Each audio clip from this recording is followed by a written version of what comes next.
6 years on Business Central. Clean data, solid reporting, finance team that actually trusts the numbers. Then the acquisition happens, and someone on the leadership team says the line you've probably heard before, "We'll move to finance and operations eventually." Eventually never comes. Not because nobody wants to do it, because there's no path to walk.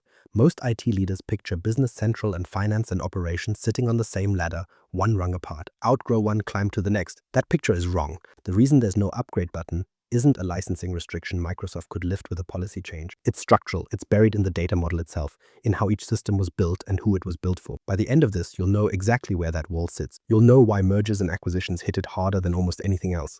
And you'll know what to build instead of waiting for a bridge that was never designed to exist.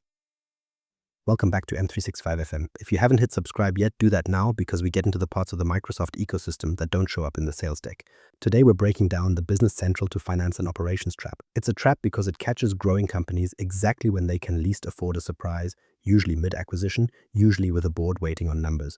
Let's get into why this even becomes a question in the first place. Why this question even comes up.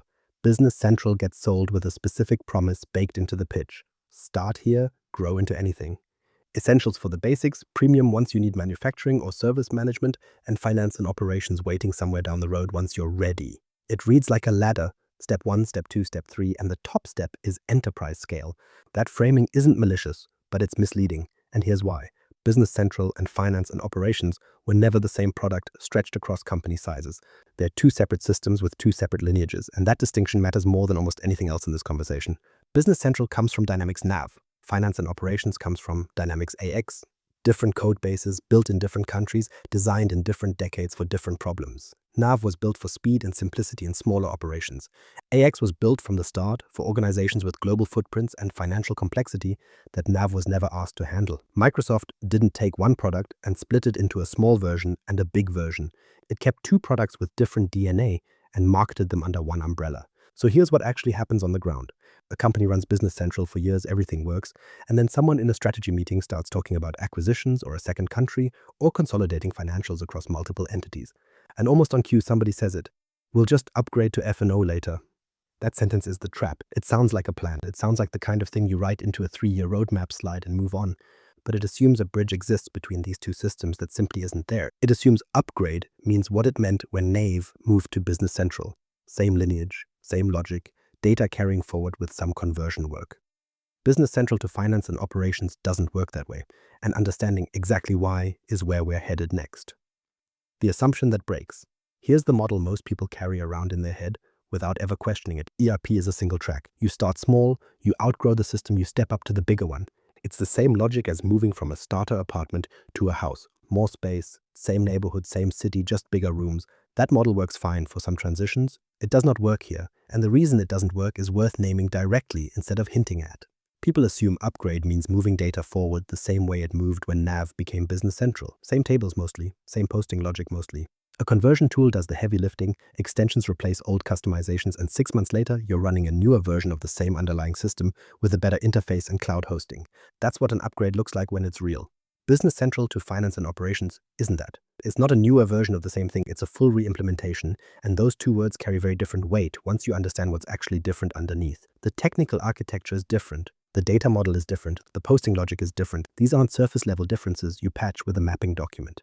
A general ledger entry in Business Central doesn't sit in the same table structure as a general ledger entry in finance and operations. Dimensions work differently. Posting groups don't translate one-to-one. Even something as basic as how a transaction gets tagged to a legal entity follows different rules in each system because each system was built around a different assumption of how many legal entities exist and how they relate to each other. So what does re-implementation actually mean once you strip the label off? It means extraction, pulling data out of Business Central in a format that means something outside of Business Central's own internal logic. It means transformation, reshaping that data to fit a completely different schema. One built for a different scale of complexity. It means loading, pushing that transformed data into finance and operations, using its own data management tools that assume you're bringing in enterprise-grade structure, not small business simplicity. And it means validation, checking, line by line, account by account, that what landed on the other side actually matches what left the original system. Each of those 4 steps is a project, not a checkbox on a project plan, not a weekend task for an integration specialist. A project with its own risks, its own timeline, its own places where things go wrong. Here's where the real damage happens. And it's not technical, it's financial. Companies sit down, look at what NAV to BC migrations cost, look at what BC to BC version upgrades cost, and they budget for something in that range. A migration. A few months, a defined scope, a partner quote that feels proportional to moving to a newer system. Then the actual project starts and it behaves like what it actually is. A full implementation at implementation cost on an implementation timeline. The budget that felt reasonable in the boardroom is suddenly short by a wide margin, and the timeline that got promised to the board is suddenly off by months, sometimes longer.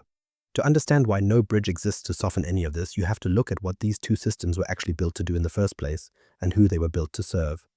What Business Central was actually built for. Start with who Business Central was designed for, because that answers almost every question about why it behaves the way it does.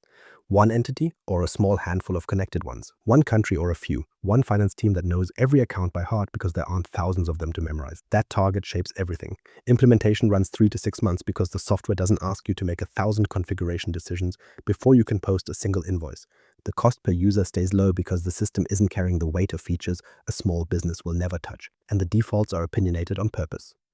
Business Central ships with an assumption baked in. Most companies using this don't want to configure a general ledger from scratch. They want one that already works and lets them tweak the edges. That's the core design philosophy, stated plainly. Simplicity is the default state. Complexity is the exception you bolt on when you actually need it, not the baseline you wade through just to get started. Look at who's actually sitting in front of this software all day. Finance teams closing the books for one company, maybe two.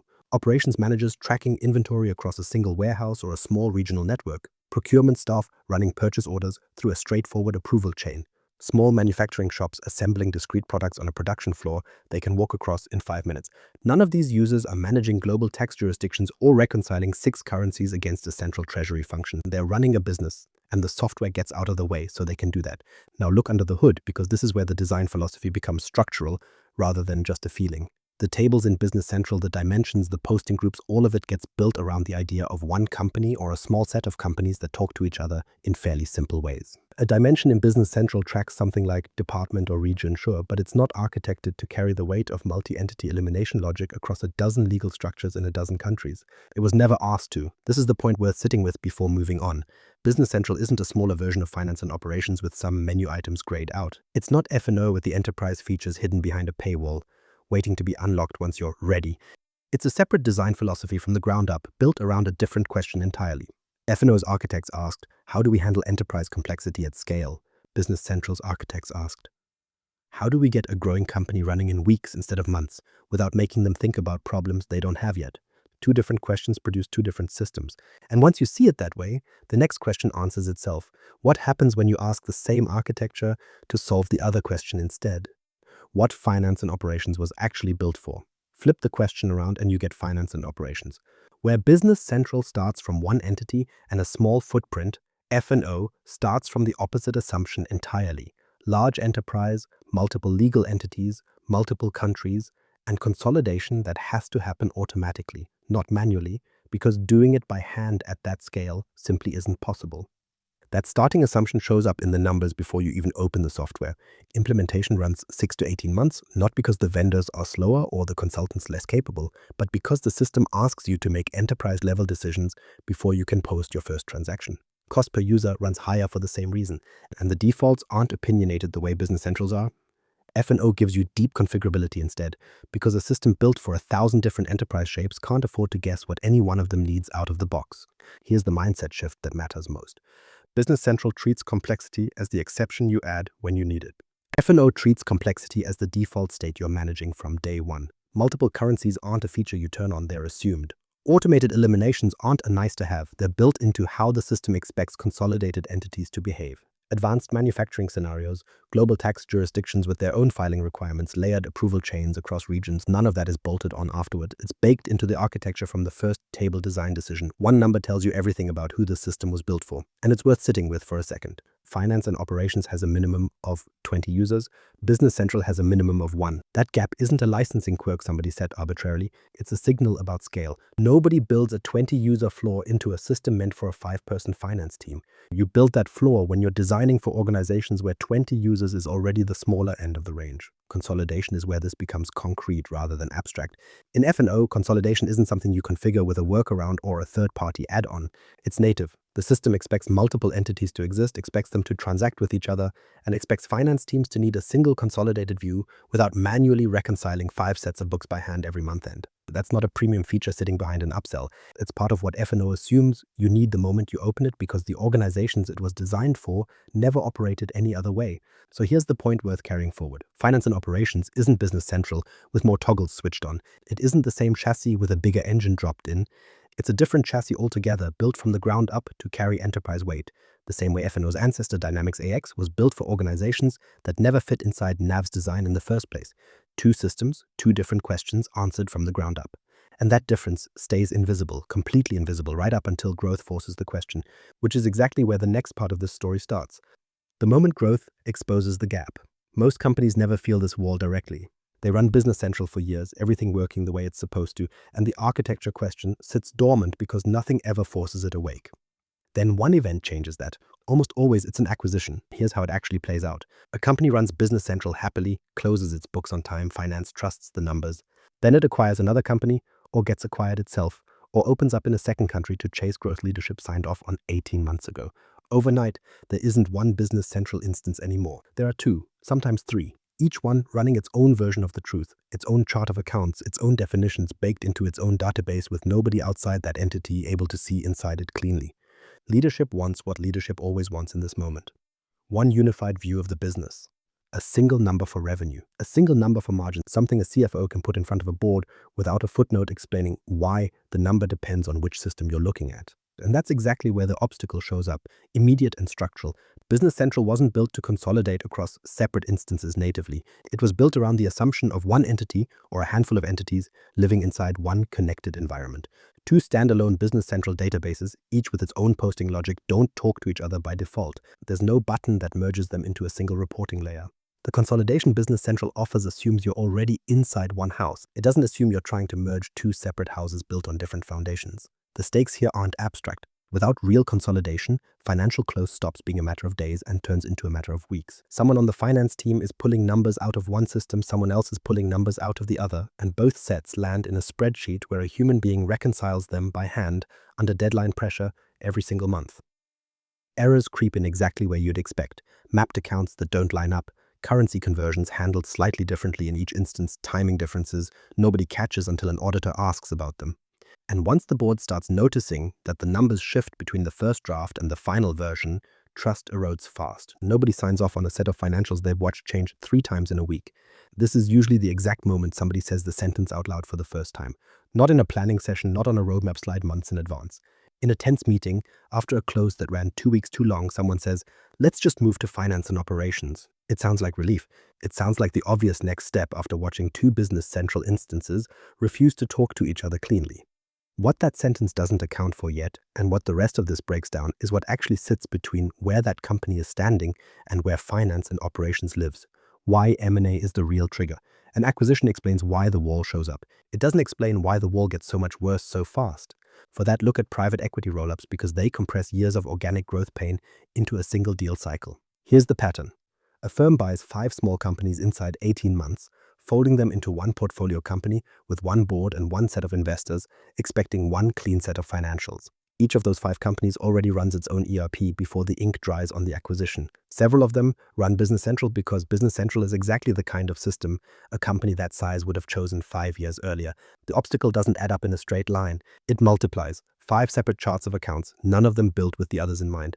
5 separate data models, each shaped by whichever consultant configured it years ago for a company that had no idea it would eventually get acquired. 5 different working definitions of something as basic as customer, because one entity tracks billing contacts separately from shipping contacts, and another doesn't bother making that distinction at all. None of this is a technical hiccup. It's 5 independent decisions made independently, now expected to collapse into one number on a board slide. Intercompany elimination is where this stops being theoretical and starts costing real money. As we saw earlier, F&O treats consolidation as native. What that native module doesn't do is reach outside its own walls into an external Business Central system it has no visibility into. F&O's elimination logic was built to handle transactions between entities that already live inside F&O's architecture. A Business Central subsidiary sitting outside that architecture isn't part of the conversation the elimination module is designed to have. So the moment leadership needs one true consolidated number, custom logic stops being optional and becomes mandatory. Somebody has to build the bridge that identifies which transactions in BC correspond to which transactions in F&O, match them, flag them, and zero them out before anyone reports a combined figure to the board. That's not a checkbox in a settings menu. That's a project built and maintained by someone indefinitely for as long as the patchwork stays in place. There's a threshold where this math actually flips, and it's worth naming as a number rather than a feeling. Once an organization is running more than 3 separate Business Central instances feeding into one consolidation effort, or once intercompany transactions climb past roughly 30% of total BC general ledger volume, the cost of holding the patchwork together starts outpacing the cost of just migrating outright. Below that line, custom integration is annoying but survivable. Above it, every acquisition adds another layer of reconciliation work, another set of mappings, another place for something to quietly break during close. That's the real trigger hiding behind "we made an acquisition." It's not the acquisition itself, it's what acquisitions do to the math, compounding a manageable integration problem into one that costs more to maintain than to replace. Which raises the obvious next question: what does that patchwork actually look like while a company is still holding it together, month after month, close after close? Inside the patchwork, Dataverse and dual write. Start with Dataverse because everything else in this section depends on getting that piece right. Dataverse is a shared data layer. Think of it as a common storage space that different Microsoft business apps can write to and read from, so a customer record created in one app can show up in another without somebody manually retyping it. Sales, customer service, business central, finance and operations, they can all point at the same underlying data instead of keeping 5 separate copies that drift apart over time. That's the concept. Now here's where most explanations of this go wrong and where the confusion actually starts costing companies money. Dual write is a specific piece of Microsoft's integration plumbing, and it does something real, near real-time two-way sync, built specifically to connect finance and operations with customer engagement apps like sales. Change a customer's payment terms in F&O, and that change shows up in sales within seconds, not hours. That's genuinely useful, and it's genuinely well built. Here's the correction that matters, the one that trips up almost every IT leader looking at this from the outside. Dual write was not built for Business Central. Business Central runs its own separate Dataverse sync mechanism, a different piece of engineering entirely, doing a similar job, but through a completely different pipe. So what does that actually mean once you're running BC in your subsidiaries and F&O at headquarters? It means there is no single dual write map spanning both systems. None. You're not flipping one switch and watching data flow cleanly between BC and F&O through one unified integration layer. You're stitching together 2 separate integration systems that were never designed to talk to each other in the first place, one built for F&O's world and one built for BC's, and then building the connective tissue between them yourself. That distinction sounds technical until you hit the part that actually changes how your business runs day to day: timing. BC's Dataverse sync jobs run on a schedule, not in real time. Default configuration checks every 30 minutes. If nothing's changed, the job can go quiet for up to 12 hours before it checks again. For a single company running one Business Central instance with nobody outside that instance waiting on the data, that delay doesn't matter. Nobody's checking a dashboard every 90 seconds waiting for a customer record to refresh, change the picture to a subsidiary running BC while headquarters runs F&O, and that same 30-minute to 12-hour window turns into a liability finance can actually feel. Headquarters needs same-day numbers from a subsidiary closing out a busy sales day. Instead, they're looking at whatever synced last, which might be current or might be sitting 12 hours stale, depending on when the last change happened to trigger the job. Nobody planned for that gap. It just showed up, baked into the default behavior of a sync mechanism most people assumed worked, like the near real-time dual write they'd heard about somewhere else. Here's the point worth sitting with before moving forward. From a distance, all of this looks like integration. Data moves between systems, dashboards populate, reports pull numbers from more than one source. It looks clean on a slide. Look closer, and what you actually find is 2 different plumbing systems, each built for a different product, each running on its own schedule with its own assumptions, connected at the joints by whatever custom work somebody had to build to bridge the gap Microsoft never closed. That's not integration in the sense most leadership teams picture when they hear the word. It's duct tape, applied carefully, holding 2 systems together that were never meant to share a pipe. And the one-way street, how GL data actually moves. Strip away the terminology, and here's what actually happens with the money. General ledger data moves in one direction, from Business Central up to finance and operations. Not both ways, not a living, breathing sync where either system can update the other. One direction, BC to F&O, full stop. And it doesn't move continuously. It moves on a schedule, a batch job that runs daily or weekly, depending on how somebody configured it, pulling a defined set of transactions out of BC, and pushing them into F&O's consolidation layer. That's the mechanism. Nobody's watching a live feed of subsidiary transactions landing at headquarters the instant they post. Here's what that actually means for the people staring at a dashboard. Headquarters running F&O is looking at yesterday's numbers from the subsidiary, not this morning's numbers, not right now numbers. Whatever batch job ran last on whatever schedule somebody set months ago, usually overnight, sometimes less often than that. If the subsidiary closed a major sale at 4 in the afternoon, headquarters isn't seeing it reflected in consolidated figures until the next batch cycle runs, and depending on the schedule, that might not be until the following day. During a normal month, that lag is an inconvenience. During month-end close, it compounds into something worse. Reconciliation happens against data that's already a day or two stale by the time anyone's looking at it. Someone at headquarters flags a discrepancy, someone at the subsidiary investigates, and by the time the answer comes back, another batch cycle has already run and shifted the numbers again. Corrections happen after the fact, layered on top of numbers that were already layered on top of the numbers before them. Close doesn't get faster with more systems in play. It gets slower, one batch job at a time. Now put that against what gets promised somewhere in a sales conversation, months before any of this integration work starts. Real-time visibility across the business. One dashboard, current numbers, leadership making decisions off what's actually happening right now instead of what happened yesterday. That promise isn't a lie exactly, it's just built on an assumption that never gets stated out loud. It assumes one system. It assumes everyone's data lives in the same database, updating the same tables, visible the instant it posts. The moment you're running two systems instead of one, real-time visibility isn't a feature you're missing. It's a promise that was only ever true for a version of your business that doesn't exist anymore. Eventually, somebody stops accepting the lag as a cost of doing business and starts running the actual math. Not a gut feeling about whether the patchwork is annoying. A real comparison. What does holding this together keep costing, month after month, against what it would cost to just migrate and be done with the seams entirely? The break-even point, when patchwork costs more than migration. This isn't a decision that gets made in a meeting. It gets made on a spreadsheet quietly, usually by someone in finance who finally sat down and added up what the patchwork actually costs every month, instead of just feeling the pain of it during close. List out what the patchwork actually charges you. Integration maintenance, the ongoing work of keeping the sync jobs running and fixing them when they break. Custom elimination logic, built once but never finished, because every new acquisition adds another mapping, another edge case, another reconciliation rule someone has to write and test. IT headcount babysitting sync jobs that were supposed to run themselves.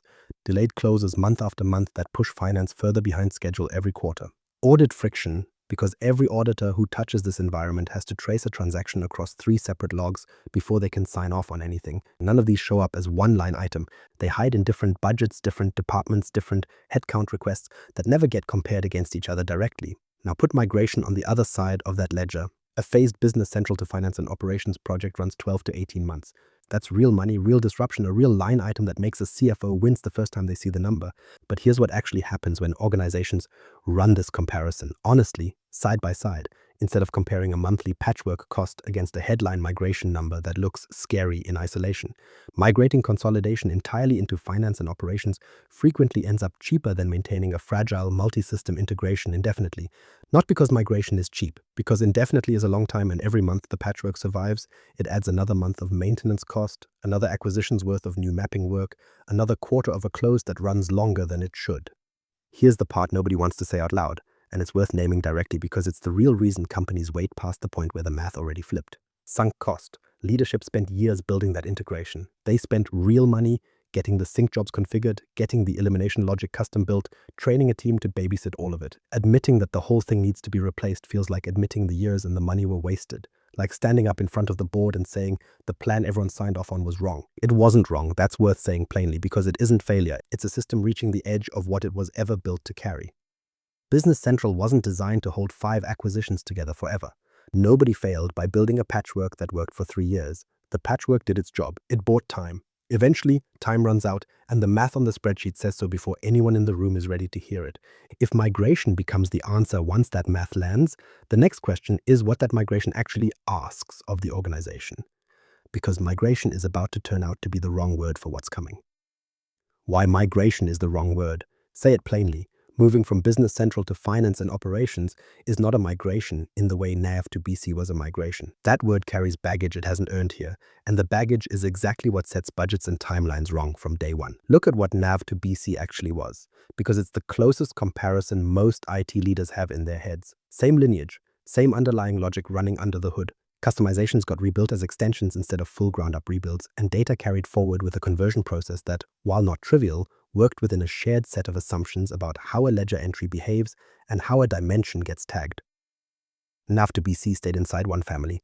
Different furniture, same house. BC to F&O crosses a line NAV to BC never came close to. Different table structures, built by different teams in different decades, for different scales of business entirely. Different posting logic, meaning a transaction doesn't just look different, it behaves differently once it lands. Different account frameworks, meaning even the concept of what a chart of accounts is capable of expressing changes underneath you. This isn't a bigger house with the same furniture. It's a different foundation, a different frame, a different set of load-bearing walls. So walk through what actually happens once you strip the label migration off and look at the real steps underneath. First, extraction. Pulling data out of Business Central in a form that means something once it's no longer sitting inside BC's own internal logic. Second, transformation. Reshaping that extracted data to fit a schema that was never designed with BC's structure in mind, translating concepts that don't have a clean one-to-one equivalent on the other side. Third, loading. Pushing that transformed data into finance and operations using F&O's own data management tools built assuming enterprise-grade structure walks in the door, not small business simplicity. Fourth, validation. Checking every number, every account, every balance, confirming what landed on the F&O side actually matches what left Business Central line by line with no shortcuts.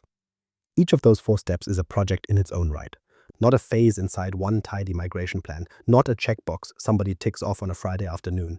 Extraction alone can surface data quality problems nobody knew existed. Transformation alone can take weeks once you hit the accounts that don't map cleanly. Loading alone requires someone who actually understands F&O's data management framework well enough not to break something on the way in. Validation alone means somebody sits with 2 sets of numbers and refuses to sign off until they match, which sometimes takes longer than anyone budgeted for. Calling this a migration undersells it so badly that the damage starts before the project even kicks off. It sets a budget sized for moving furniture when what's actually required is pouring a new foundation. It sets a timeline sized for a software upgrade when what's actually required is 4 separate projects stacked on top of each other, each with its own way of going wrong. The word itself is where the mistake begins. Business process redesign, not data transfer. Everything up to this point has been about data, extraction, transformation, loading, validation. Necessary work, expensive work, but not the hardest work. The hardest work is process, and almost nobody budgets for it the way they should. Business Central's approval workflows, its posting groups, its dimensions, none of that maps cleanly onto how finance and operations expects a business to run. These aren't cosmetic differences you patch with a settings change. They're different philosophies about how work should move through an organization. And every team that touches the ERP has to unlearn one philosophy and pick up the other. Take procurement, because it shows the gap clearly. In Business Central, a purchase starts on a requisition worksheet. Someone flags a need, routes it through an approval chain, and a purchase order comes out the other side. Simple, direct, built for a company where procurement doesn't need much ceremony. Finance and operations runs a completely different model. Full requisition management with punch-out capability that connects directly into supplier catalogs, multi-stage approval routing that can vary by category or spend threshold, demand planning tied into the request before it even becomes a formal purchase. That's not the same process running on a different screen. It's a different answer to the question of what procurement is supposed to accomplish, built for organizations where 1,000 requisitions a month is normal, and a single missed approval step can mean a compliance problem. Manufacturing splits the same way. Business Central handles discrete manufacturing, full stop. Build a defined product from a bill of materials, run it through a production order, done. Finance and operations handles discrete manufacturing and process manufacturing both because enterprise operations often need to track a batch of chemicals or a continuous production run alongside a discrete assembly line, sometimes in the same facility. A manufacturing team that's only ever configured discrete workflows in BC is walking into a system that assumes it might need to handle both, and figuring out which parts of that apply takes real time, not a quick orientation session. This is the part that gets missed in almost every planning conversation. It isn't just finance that has to relearn its process, it's every team that touches the ERP. Procurement has to relearn what a requisition actually is inside the system. Manufacturing has to relearn how a production order gets structured. Sales has to relearn how pricing and order management behave under F&O's more elaborate rules. Nobody gets to keep doing their job the exact same way with new buttons in new places. They're learning a different set of assumptions about how their own work is supposed to flow. That's the real reason F&O implementations run 6 to 18 months. And it's worth saying directly because most people assume the length comes from slower software rollout, more servers to configure, more testing cycles to run.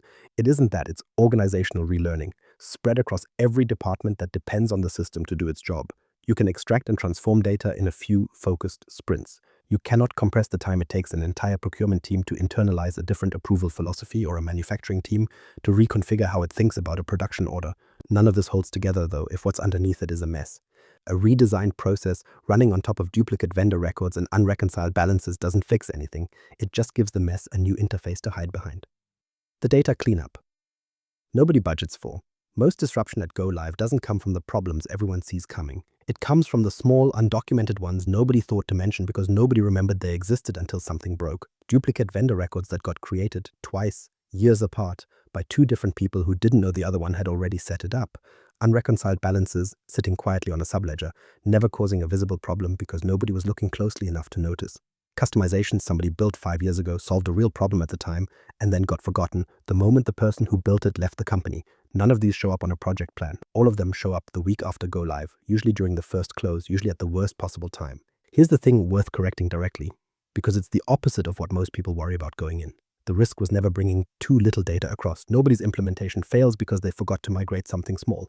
The risk is bringing dirty data across, cleanly formatted, perfectly extracted, transformed and loaded exactly as instructed, and still wrong because the mess was already baked into the source system before anyone touched it.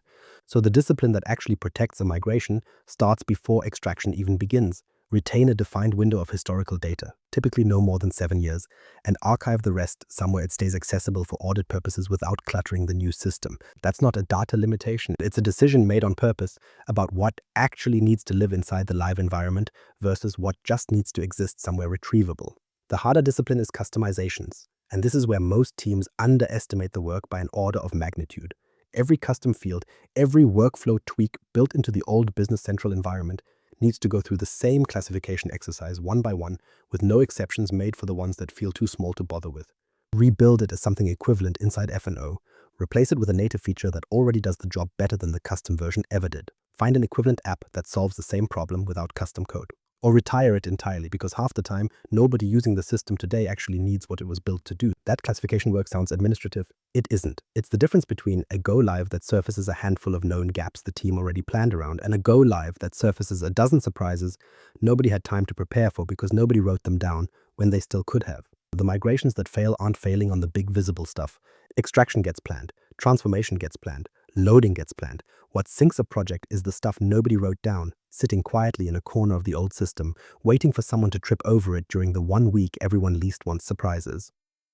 What gets left behind? Not everything comes over, and that's by design, not failure.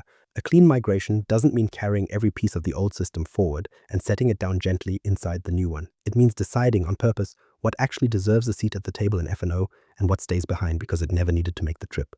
Old custom code is the clearest case. Something written years ago to solve a problem specific to Business Central's structure built around BC's tables, BC's event model, BC's way of extending a process, often has no equivalent in F&O's architecture at all. Not a worse version, not a simplified version. No version, because the problem it solved either doesn't exist inside F&O's design or gets handled by a completely different mechanism nobody thought to compare it against. Trying to force that old code into the new environment doesn't preserve anything. It just recreates a workaround for a problem the new system was never going to have in the first place. Reports carry the same trap, and it's a common one because reports feel like they should just move. They don't. A report built against Business Central's data model isn't something you repoint at a new data source and call finished. The underlying schema is different, the tables don't line up, the fields that used to sit next to each other don't live in the same place anymore. Every report that matters has to get rebuilt against F&O's schema from the ground up, not patched, not redirected. Anyone who budgets for reporting as a quick fix during migration finds that out the hard way, usually right when finance asks for the first month-end report and nobody can produce it. Historical data gets its own answer too, separate from what's been said about retention windows. Some of it simply stays where it is.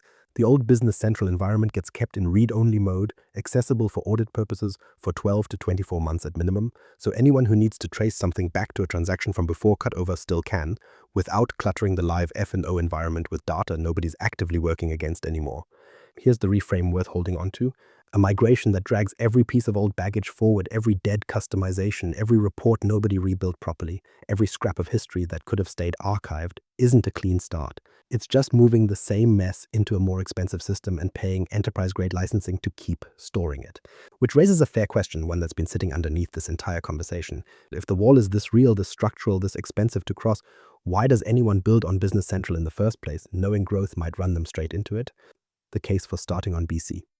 Anyway, fair question. and it deserves a straight answer instead of a hedge. Does all of this mean Business Central was a bad choice from the start, some kind of trap dressed up as an entry point? No, and the reason matters more than the denial itself. BC's speed and cost make it the right start for the size a company actually is today, not the size it might become in a scenario that hasn't happened yet and might never happen at all. 3 to 6 months to implement against 6 to 18, $80 a user against 200. That gap isn't a rounding error. When cash is tight, when a finance team is small enough that one person wears 3 hats, that difference in cost and speed is the difference between getting a working system live this year or spending 18 months and a budget the company doesn't have, chasing enterprise features nobody on staff would even use yet. Here's what gets missed in most of these conversations, and it's worth saying plainly. Most companies that start on Business Central never hit the F&O wall, not because they got lucky, because most companies simply don't do the kind of multi-entity, multi-country growth that triggers the collision in the first place. They grow. They add customers, add revenue, add headcount. They don't add a second legal entity in another country or acquire a competitor running a different ERP, or find themselves suddenly answerable to a board that wants one consolidated number across 5 subsidiaries. Growth in scale and growth in shape are 2 different things, and only one of them runs you into this particular wall. So the mistake was never choosing Business Central. The mistake is assuming Business Central was designed to carry a company past that specific growth pattern without any plan for what happens if it shows up. Nobody picks BC and gets punished for picking BC. Companies get hurt when they pick BC, grow in exactly the shape that breaks it, and never once stop to ask what happens if that shape of growth actually arrives. Here's the point worth landing before moving forward. Business Central is the right tool for a real common size and shape of business, the kind that makes up the overwhelming majority of companies that will ever touch this ecosystem. The trap doesn't spring because a company grew. It springs when growth changes the shape of the business, not just the size of it.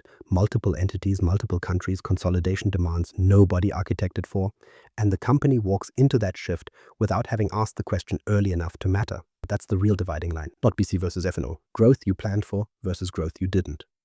Designing for the size you'll become. So the question shifts. Not did we pick the right system, but what do we do differently starting now if we're the kind of company that might grow into this shape someday? Start with the chart of accounts, because this is the cheapest place to plan and the most expensive place to fix later. Build it and the dimension structure underneath it with consolidation in mind, even when you're running one entity, and consolidation isn't a problem yet. That doesn't mean overcomplicating a simple business. It means choosing account structures and dimension values that wouldn't need to be torn apart if a second entity showed up next year. A little discipline here costs almost nothing today. Untangling a chart of accounts that grew organically with no plan, 3 acquisitions deep, costs real money and real time. Next, figure out early which pieces of data will eventually need to cross a system boundary, because some data always does the moment a company grows in shape rather than just size. Customer master, vendor master, product master, the GL structure itself. These are the records that end up living in 2 places at once the day an acquisition happens, and deciding now how they're structured, named, and coded is a lot cheaper than reverse engineering consistency across 5 years of inconsistent entry after the fact. That's where Dataverse belongs in this conversation, not as something you bolt on in a panic after acquisition number 2, but as a possible shared layer you at least architect toward from the start. You don't need to build the full integration today. You do need to avoid building master data in a way that makes a shared layer impossible later. As we saw earlier, BC and F&O each connect to Dataverse through their own separate mechanisms. Planning for that reality now instead of discovering it mid-crisis is the difference between an integration project and an integration emergency. And then there's the discipline almost nobody keeps, the one that costs nothing but attention. Document every customization the day it gets built. Not 5 years later when someone new joins the team and asks what a field does and nobody left can answer. Not during a migration when a classification exercise turns into archaeology the day it's built, while the person who built it still remembers why. None of this means overbuilding for a future that might not arrive. Most companies on Business Central will never need any of this. The point isn't to architect like an acquisition is coming. It's to leave the door unlocked instead of welding it shut, so that if growth does change shape instead of just size, the company isn't starting from zero. That's the theory. It stays theory until a company actually goes through it, until the acquisition lands on a Monday morning, and someone has to make these decisions under a deadline instead of in a planning session with time to think. A realistic M&A scenario walkthrough. Here's how this actually plays out, start to finish, in a scenario built from the pattern that keeps repeating across companies that hit this wall. A mid-sized company runs Business Central. Solid operation, clean books, one entity, one country. It acquires a competitor, similar size, also running Business Central, but in a different country entirely, different tax rules, different currency, different chart of accounts, built by a different consultant years ago with no coordination between the two. The intention coming out of the deal is simple to state and hard to deliver. Close the acquisition, then report combined numbers to the board within 1 quarter. Leadership wants to show the market this deal is already paying off. One number. Combined revenue, combined margin, one story instead of two. The obstacle shows up almost immediately. Two separate business central databases running independently with no shared connection between them. Two charts of accounts that don't map onto each other cleanly because nobody built them with the other one in mind. And underneath both of those, something worse, two different definitions of what actually counts as revenue recognition. One entity recognizes revenue on shipment, the other recognizes it on invoice. Nobody notices this mismatch until someone tries to add the two together, and the combined number doesn't reconcile against either underlying system. There's no time to architect anything proper before that first board update is due, so the stopgap is the one every company reaches for under deadline pressure. Manual consolidation in spreadsheets. Someone on the finance team pulls exports from both BC instances, maps the accounts by hand, adjusts for the revenue recognition gap manually, and builds a combined view good enough to present. It works, barely. And it buys time nobody realizes is actually being spent. 6 months in, the spreadsheet process starts breaking down in the way these things always do, quietly at first. Transaction volume grows past what a manual process can absorb without cracks showing. The manual mapping that worked fine at low volume starts missing things at higher volume. Errors creep into board reporting, small at first, a mismatched account here, a rounding issue there, then large enough that someone on the board asks a question finance can't answer cleanly in the meeting. This is the exact moment the finance and operations conversation starts getting said out loud, not as a theoretical someday, but as an actual line item on someone's task list. And it's the exact moment the there's no direct path reality lands with full weight, because up until this point, most of the people in the room assumed a bridge existed somewhere. Now they're finding out otherwise, mid-crisis, with a board already asking uncomfortable questions. The resolution that actually works isn't a switch flip, it's a phased plan. Business Central stays live in both subsidiaries during the transition, because ripping it out immediately would break operations. Nobody has time to rebuild under pressure. Finance and operations comes in first as the consolidation and reporting layer, sitting above both BC instances, giving the board one number without requiring either subsidiary to change how it works day to day. Full migration into F&O follows later over 12 to 18 months, once the business has stabilized enough to absorb a project of that size without breaking something else in the process. The phased path that actually works. Lay that scenario next to the fantasy version most people picture when they first hear we're moving to F&O, and the gap is obvious. Nobody flips a switch on a Friday and wakes up Monday with one clean system. What actually works is slower, less dramatic, and comes in 4 phases that each have to finish before the next one starts making sense. Phase 1. Stabilize each Business Central instance on its own before anyone touches integration. Clean the data inside each subsidiary. Document every customization sitting in each environment, the same classification discipline covered earlier, applied separately to each BC instance rather than assumed to be consistent across them. This step gets skipped constantly because it feels like standing still while the real work waits. It isn't standing still. 2 clean systems are easier to connect than 2 messy ones, and building integration on top of unresolved data problems just moves the mess one layer up. Phase 2. Build the Dataverse and integration layer for shared master data. As we covered earlier, BC and F&O each connect to Dataverse through their own separate mechanisms, and the sync cadence runs on a schedule, not in real time. Go into this phase already knowing that, not discovering it 3 months in when finance asks why headquarters numbers look stale. Build the integration around that reality instead of hoping it turns out faster than documented. Phase 3. Decide the elimination and consolidation logic on purpose. Don't assume F&O's native module will absorb intercompany transactions coming from an outside BC system, because it won't reach across that boundary automatically. This has to be built, tested, and owned by someone specific, not inherited as a side effect of turning F&O on. Phase 4. Run the actual BC to F&O migration as its own project, its own budget, its own timeline, its own testing window, separate from the integration work in Phase 2 and the consolidation logic in Phase 3. Bundling this into the integration project is how timelines quietly triple. One more piece belongs inside Phase 4, and it's the one organizations cut first when a deadline gets tight. A parallel run period, 2 to 4 weeks minimum, both systems live at once, producing numbers side by side. Not a demo, a real operating window where finance checks that F&O's output matches what BC would have produced transaction by transaction before anyone commits to a full cutover. Skip this and the discrepancies don't disappear. They just wait until after cutover, when they're harder to trace and more expensive to fix. Here's what ties all 4 phases together. Every phase that gets skipped early doesn't vanish from the project. It shows up later, dressed up as a fire nobody budgeted for, costing more to put out than it would have cost to handle properly the first time. The order isn't a suggestion, it's the only sequence where each phase actually protects the one that comes after it. Common mistakes that make this worse. 5 mistakes show up again and again in these projects, and none of them are exotic. They're the ordinary kind, the kind that feel reasonable in the moment and only look like mistakes once the invoice for them arrives. Mistake 1. Waiting until the acquisition closes to think about integration. The deal team runs due diligence on financials, on legal exposure, on customer contracts, and nobody in that room asks what ERP the target runs or what it would take to connect it. Integration planning starts the week after signing instead of the month before, which means the company loses exactly the window when it had the most leverage to shape the deal terms around what the systems could actually support. Mistake 2. Assuming it can quietly handle this in the background. No budget line, no headcount allocated, just an expectation that the existing team will absorb a multi-system integration on top of everything else they're already doing. It doesn't say no because IT rarely gets asked in a way that invites a no. The work gets done badly, slowly, or both, and nobody upstream understands why until the numbers start looking wrong. Mistake 3. Treating the finance and operations move as a technical project instead of a business process redesign. As covered earlier, the hard part isn't the data, it's the process, and a project plan that only staffs developers and database people misses the actual work entirely. Procurement, manufacturing, sales, all of them need seats at that table from the start, not a training session bolted on at the end. Mistake 4. Keeping every scrap of historical data instead of defining a retention window up front. This one feels safe in the moment, like nobody ever got in trouble for keeping too much. But undefined retention means undefined scope. An undefined scope is how a project that should take 12 months quietly becomes 18.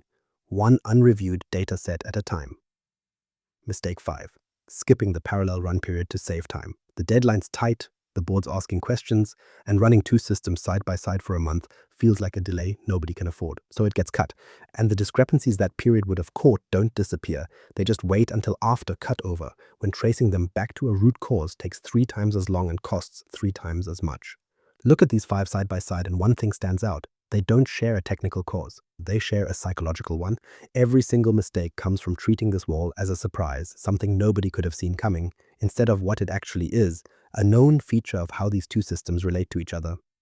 The organizations that avoid these mistakes aren't smarter. They just stopped being surprised. What this means for the next 5 years. Zoom out from any single company's story and a pattern sits underneath all of it. This isn't going away. If anything, it's getting more common because more companies are growing through acquisition than through slow organic expansion, and every acquisition carries a chance of landing 2 ERPs in the same org chart. Private equity roll-up activity is the clearest driver here. The playbook is well known at this point. Buy a handful of small companies in the same industry, combine them, sell the combined entity at a multiple higher than any single piece would have fetched alone. Each of those small companies almost certainly already runs an ERP, and a meaningful share of them run Business Central because BC is exactly the kind of system a company that size chooses. That means the collision covered throughout this episode isn't a rare edge case some unlucky IT director stumbles into. It's a structural feature of how a large and growing share of deal activity actually works. Microsoft's roadmap doesn't close this gap either, and it's worth being precise about why. The investment keeps flowing into Dataverse, into Copilot, into connective tissue that makes moving data between products smoother than it used to be. That investment is real and it helps, but connective tissue isn't the same thing as a bridge between 2 different architectures. A better sync job doesn't change the fact that Business Central and finance and operations were built on different assumptions about scale, different posting logic, different data models. Microsoft is making the seams less painful to manage. Microsoft isn't erasing the seam. So the organizations that come out ahead of this pattern aren't the ones avoiding Business Central, waiting for some future version of the ecosystem where the wall doesn't exist. That version isn't coming.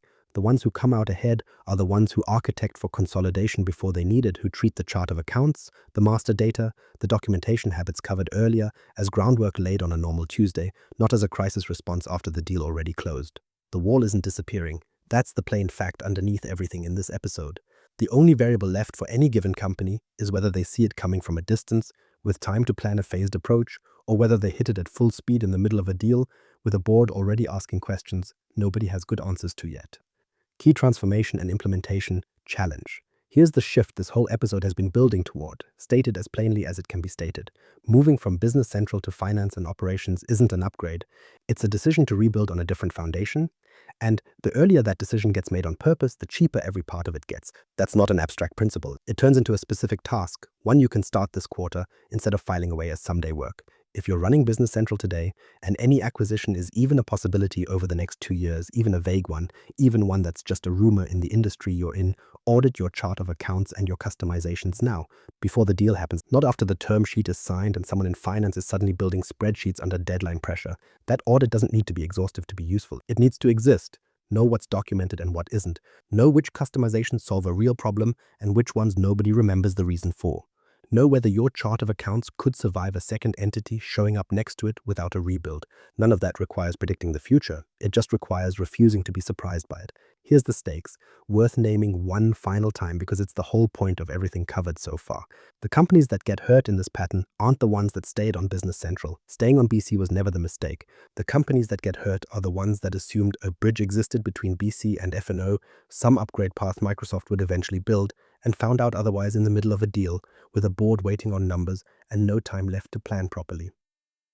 That's where we'll leave it for this episode. If this saved you from budgeting a migration that was actually a full rebuild in disguise, that's worth a review on the M365 FM podcast. Say so directly. It helps other people find this before they're mid-deal and scrambling for answers.